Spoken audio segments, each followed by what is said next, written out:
Okay, here's our camp. Camp Kikaki. No, I'm just kidding. I think I heard that off a Ernest movie. That funny comedian Ernest P. Worrell. He's passed and gone now. There's my wife and I's new tent, the Winzel 8-person cabin tent, I guess you'd call it. But it's pretty roomy. It's real nice. Setup's a little bit complicated. You could do it with 2 people, but 3 people was really a lot easier because some of the main poles is kind of, you got to have a person on either side to get them in place without it falling down.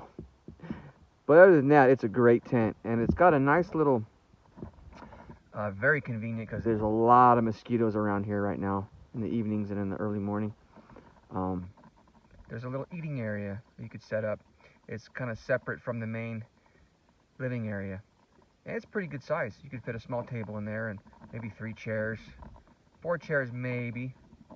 And so you can eat in peace without getting devoured by mosquitoes and gnats and flies and whatever. So I want to say the eating area is like,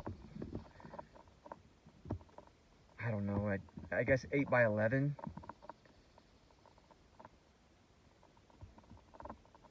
And here's the main sleeping compartment back in there behind it. My wife's crashed out on an air mattress. You know, these air mattresses, we gotta find some better ones because I think they've got a small leak in them because they turn out great when you first air them up and you lock the little lock on the end down so the air doesn't escape. But for some reason, I want to say like 4 hours, 5 hours into the night, they just start losing air and you start sinking into them. And it can be a little uncomfortable. We're gonna have to remedy that. And it's got nice cross flow and windows that you could open up, and it's screened so you can get good ventilation because it was pretty warm earlier. The sun was out and it got a little hot in the tent. There's a little ventilation tube by our head, so you don't want it too airtight when you're sleeping, even in the cold, because the condensation from your breath will collect on the inside of the tent and just create moisture on the inside of your tent, and that's not good. And it has like a little clip, which is kind of handy. I don't know if you can see. Up at the very top of there's a little ring, a little metal ring, and that's where we hung with a little S-type carabiner hook. We just hooked that through our LED lamp handle and then took the other end through the metal loop, and it hangs in the center of your tent so you can see what you're doing at night when you want to get dressed or look for something. Anyway, pretty big. You could easily fit a queen, maybe even a king size air mattress. I think we got 2 twin mattresses, his and hers. There's a little dog in the middle, but he ends up sleeping with my wife. It's more cozy with her. And here's our little camp, our little rocking chairs. My brother's, he left to go down the mountain to his house about a half-hour away to check on his dog and take care of some more supplies we were kind of needing, some more ice and whatnot. I got the barbecue going. He brought up a nice Char-Broil barbecue infrared grill. I got the coals heating up, and I got some chicken marinating, some chicken tenderloin from Costco. We've been marinating for 4 or 5 hours in the cooler, and I'm gonna put that on and put the grill on top of that and start cooking the chicken. And actually, I got some baked potatoes. We're gonna do that first. Put the baked potatoes in foil, get those going, and get that done real quick here. It's my brother's tent here. It's like a 6-man. They're real super fast to set up. That's what I like about these.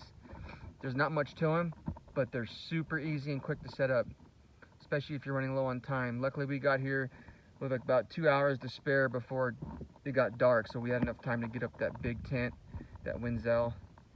And then his tent was like maybe, I don't know, 10 minutes, 15 minutes, and ours was like closer to half an hour, 35 minutes.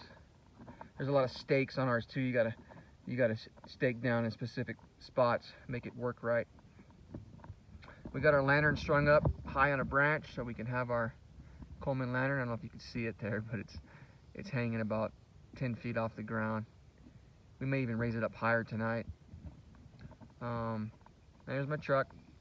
Got my cover ready because I'm going to cover my truck tonight. There's a lot of dew and moisture at night up here, I noticed, so I don't want all my stuff getting wet in the back of my truck. And pretty much it. We had a nice little campfire going. We're going to dig our pit out again. We covered it up. We're going to dig it up and start a new fire tonight. Hopefully it's not too windy. It was pretty strong wind last night. It made it kind of uncomfortable. Pretty cold, brutal wind blowing. And even with the big hot fire, it was pretty cold. But we got a nice view up through these trees. There's a good break and you could see the stars at night, and it's just beautiful. It's just great. I love it. And it's so quiet up here, peaceful. And then I made a slick little porta potty. I guess I should show it to you. It might give you an idea for making your own. It's just an easy little porta potty that I made. So we're probably a good 60 feet away from camp because you don't want to go to the bathroom right next to where your camp is. You want to do all that dirty business good 60 feet away or so. So here's the porta potty. Here's our shovel, ready to go. Toilet paper, wet wipes. So basically, I just designed this. It was real easy. I got an old milk crate that I had in my garage, and I cut it out. I cut a hole in it. Well, first let me see if I can get a better shot of this.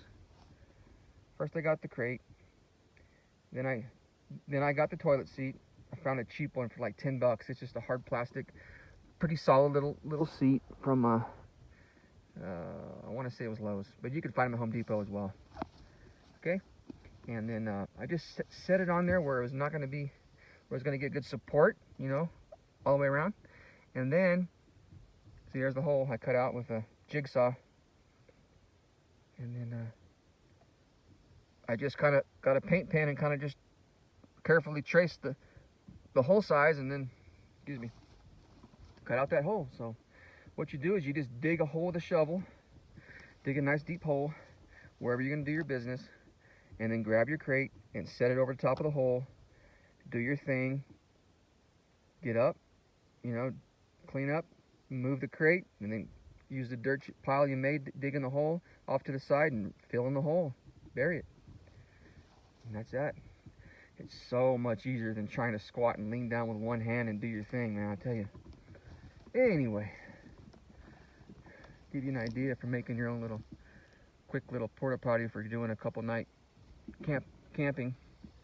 Then that's the thing, we're not in an actual campground, so there's no bathrooms here. We're kind of roughing it, so that porta potty comes in really nice. And got to get our chem lights set out too. Pop those they got some of those chemical lights that you could set up, and you shake them and snap them. They glow for a good 12 hours. You can mark your campsite out so you can find things at night. Whatever. They're kind of cool to look at too. Glowing neon green at night. Anyway, I'm gonna get this barbecue going. So talk to you later. I love this campground with that tree right in front of the campsite with the S right on the top. Naturally, there's an S at the top with I guess its own needles and whatever. It just developed into an S. I've never seen that on a tree before, ever. I love it though. My initials are SS, and there's an S. There you go. It's a good sign. It's a good campsite. Be coming back soon.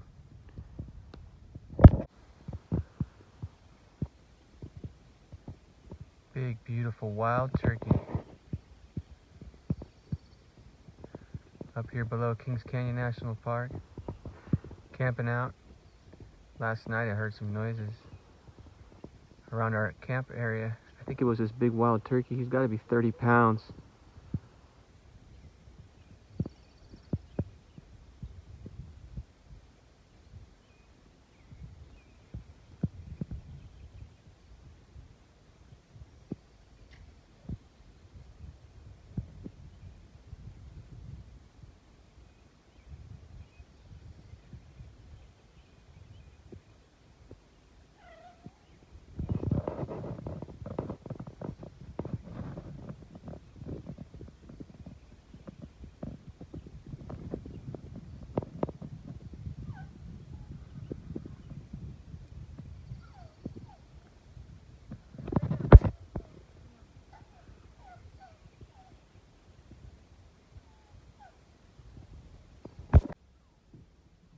Hey guys, this is my homemade harpoon spear. I like to have this when I'm camping. This is a piece of electrical conduit. I want to say 1/2 inch. Anyhow, I was in a machine shop class in college years ago, and I machined and tapped out this metal head, and I pressed it down into the shaft, and I tapped and drilled it for the exact same size as a that will accept a broadhead tip like you do for bow and arrow hunting. Okay, so that's tapped and drilled, and it has threads in there. That's the exact same threads that you'd use to put an arrowhead, like a broadhead, on. Okay, so I went and ordered these broadheads. They're right here. I think these are 1 1/8 inch diameter. If you stab something, it'll make 1 1/8 inch hole, which that's pretty good, man. You're gonna leak out real quick. This is mainly for self-defense from bear. I want to have something at least 6 feet away from me. I'd rather not get into a hand-to-hand situation with my big K-bar knife I have, because that's like a last resort. I don't want to get that close to an animal, cougar, bear, whatever. So carefully just get the thread started, and I have a special little tool. Helps me get it going, because these are razor blade edges. Okay, screw it all the way down, and I usually carry this. Excuse me. I usually carry this when I go hiking, in case there's a cougar or even a rattlesnake, or I can.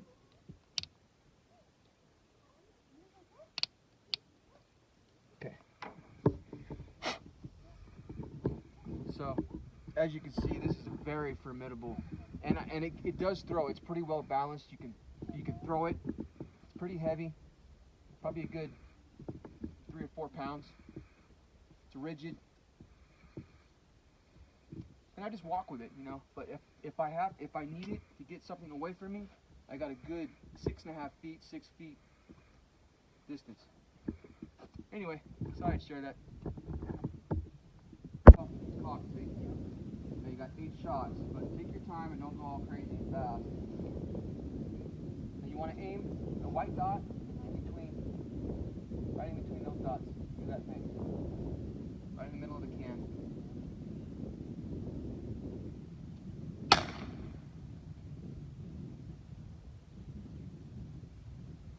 Aim a little low. Yeah, it kicks a little bit.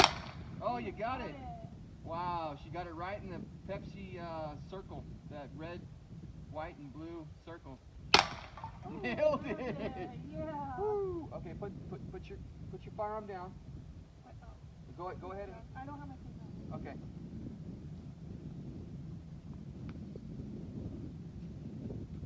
Man. Just hit it? Nailed it. You want to try it? Yeah, they're in there too. I heard them. That's a good shot. I probably will miss every shot. I'm terrible with a handgun. Did I get the shot the phone? So, yeah, that's where it came out. Oh. So she shot it right there, bam, and then over here on the side, they both came out the back. Anyway, good shot, babe. You're welcome. Thank you. Not bad. You did it on your second try. Yeah, second.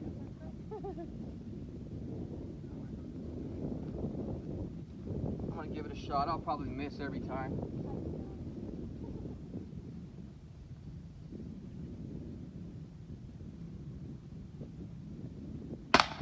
Woo! Oh, first try. Look at that. Oh. Nailed it. Knocked it down completely. I took my time. I didn't rush the shot. Yeah. I'm not playing it. Don't worry. True story. I was a kid, right? I was like, I don't know, 11 or 12, and I got my sister real upset. I forgot I got her real mad that morning, and later on in the afternoon, I was outside plinking with it was a real, not like this one, it was kind of just a one-cock spring-loaded little BB gun. And I was shooting at cans, And I was out there, I said, hey sis, why don't you hold this gun while I check my target? And I got about 5 steps away, and I was like, and all of a sudden I hear this crazy laughing, and she's pointing the gun at me, and she shot me with the BB gun. Oh my god. She's like, that's payback. Oh man, that was the last time I did that. You walked into that one. So my brother's got these electric rackets, tennis rackets. They're like bug zappers. He's just having a heyday with it. He got us one too. They come in handy. They're gone. Hey, hold it in that one spot where they're just like flying into it, just committing Harry-Carry suicide. That was great. Let me see.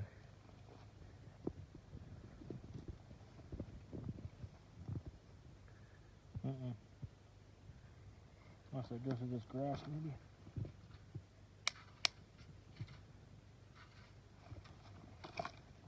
Watch it.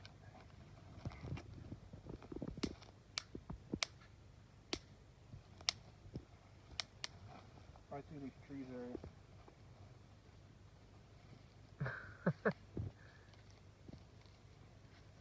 Most of those little gnats are so small they go right through the racket. They don't even get zapped. Oh, here we go. Harry-Carry suicide.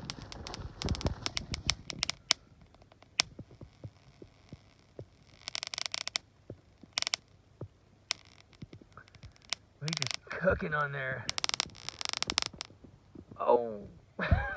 Putting the smoke.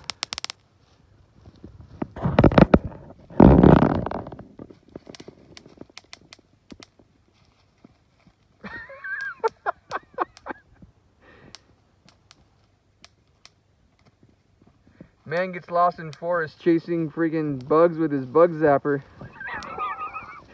There's more just 5 feet away. I keep going, keep going.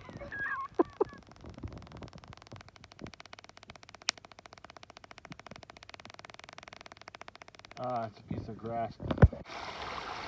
Okay. Hey guys, this is Samuel. We were here back here the same stream the next day, and I made sure to bring my Survivor filter. I'm not trying to endorse this, but I gotta say, this is one of the top of the line straws you can get for water filtration, like a survival tool in the wilderness when you're stranded, don't have any access to clean, fresh water. This will filter out 99.9% of all bacteria. It's a 3-stage triple filtration inside of this big straw here. Got a little cap, you pop it open. It's got a really slick little, it's got a universal thread on the end of it. Now there is a special bladder, like a little soft squeezable bladder you could purchase for this to use with it. But it'll also accept any standard size plastic bottle thread. What you do is, you find a nice fresh mountain stream run off here, a snowmelt. You want to try to get, you don't want to be in standing water like this. You want to get like fresh running water into the bottle. Just a little bit safer, I think. Fill it up.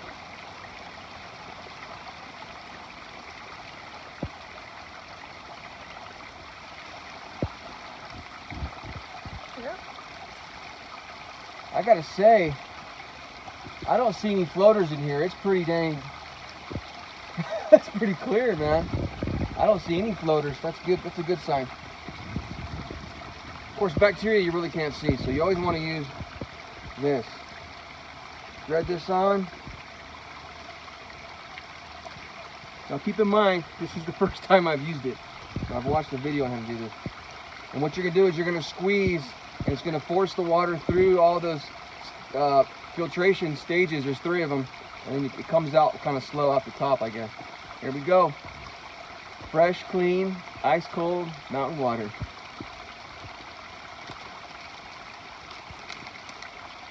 Oh. Well, you're not supposed to do that. Did I not have it on right?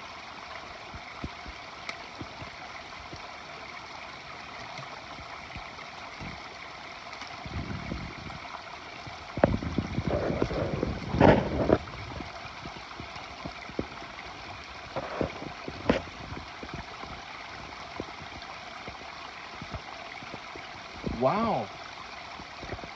That's refreshing. That's got a nice, clean, crisp taste to it.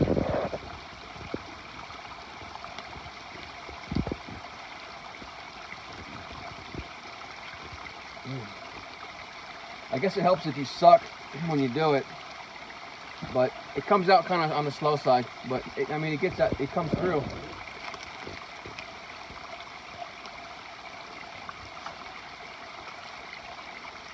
Nice, very handy tool, and it's, you know, you can fit this in your pocket, in your little day pack. It'll fit no problem.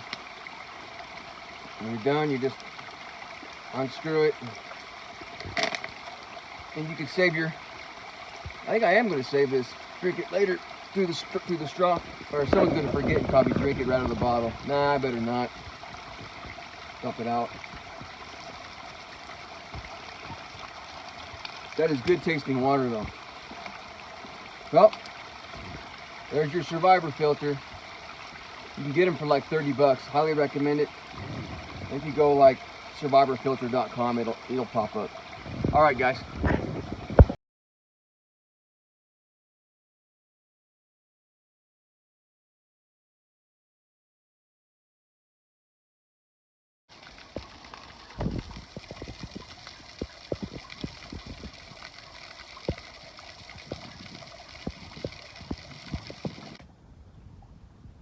So this plant right here, I'm not sure what it is, but I do know for a fact, if you dig this up, there's a bulb, like an onion bulb on the end of that thing in the ground. And that is like a natural soap, that bulb. And you could cut into it, cut the top off of it, and you got like a natural soap to clean your hands with. Just useful information if you ever need it. Okay, so on the side of the road here, you see these bushes? Got these smooth kind of a leaf here. Anyhow, this is a bay leaf tree. Well, it's a bush right here. Not quite a tree yet, but these are really good, man. You pick a bunch of these will keep roaches away, bugs away. They hate the smell. It has a really pungent, it's hard to explain. It's got a real aromatic smell to it, but it's really good to put in your spaghetti sauce. It's really good for flavoring, for cooking. You could dry it out, I know, and burn it as like an incense. It's supposed to be real therapeutic and help relax you. I always love this stuff. I'm probably going to grab me a couple sprigs before I leave this hike on the way back. Definitely. Yeah, they do charge a lot of money in the stores for this stuff. It's kind of like a specialty item. Anyhow.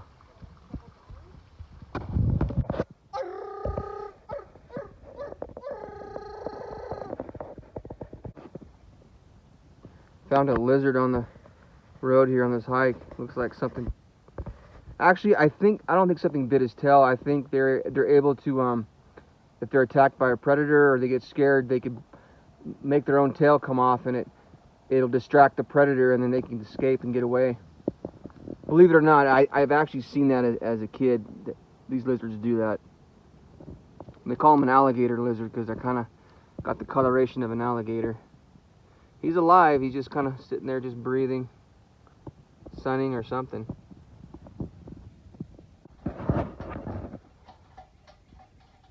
Hey guys, I found this beetle on our kindling box wood pile. We have our dry kindling for starting the fire. This is the weirdest looking beetle I've ever seen. I mean, I kid you not. He's like a bright green metallic color. Really cool, man. I've never seen a beetle so bright, like a metallic green color. Almost doesn't look real.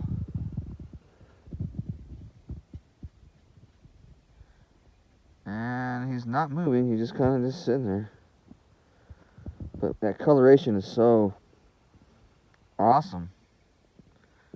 It's amazing how God makes such a variety when he makes things.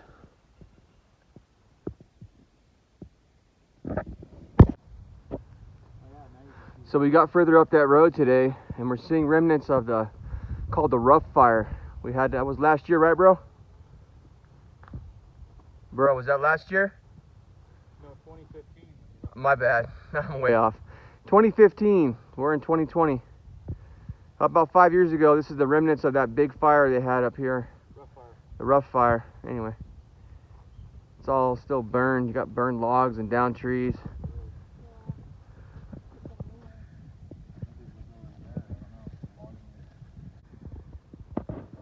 Okay, I gotta do a video here of my wife, Crystal. She looks so cute with her walking stick and her little beanie on and her glasses. Well, it's been a tough hike. This road just goes up.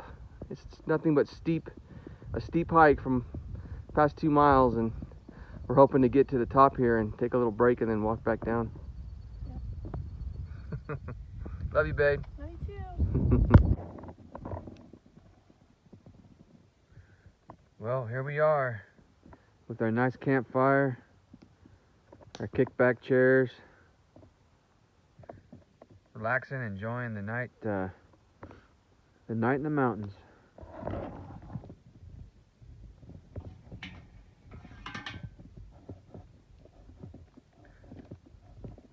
Oh yeah, that fire feels nice. Got a nice freaking couple of all-nighter logs on there. Well, we had a nice big tasty barbecue chicken meal with ranch beans and baked potato and zucchini, and we are feeling fat and happy. You know, we noticed tonight, it's kind of freaky, but these bark beetles that kill the trees, well, they're out and about, and they're all over this, coming out of this tree, crawling all over it, man. Earlier I sprayed some, I don't see them now, I sprayed some kind of a orange solution I got at Home Depot. They don't like that smell. It's like a citrus cleaner. It worked, because I don't see them now. They went and crawled back in the bark, I guess. But man, these nasty big black beetles are everywhere. Oh, there's one right there. See it? Those are the ones that burrow in the bark, and they end up attacking the tree and kill the tree. That's why all these trees are dead up here. It's an invasive species from Japan, a Japanese bark beetle. There's another one. Nasty little thing. Right there. And they're just all over. You just keep finding them. Anyway.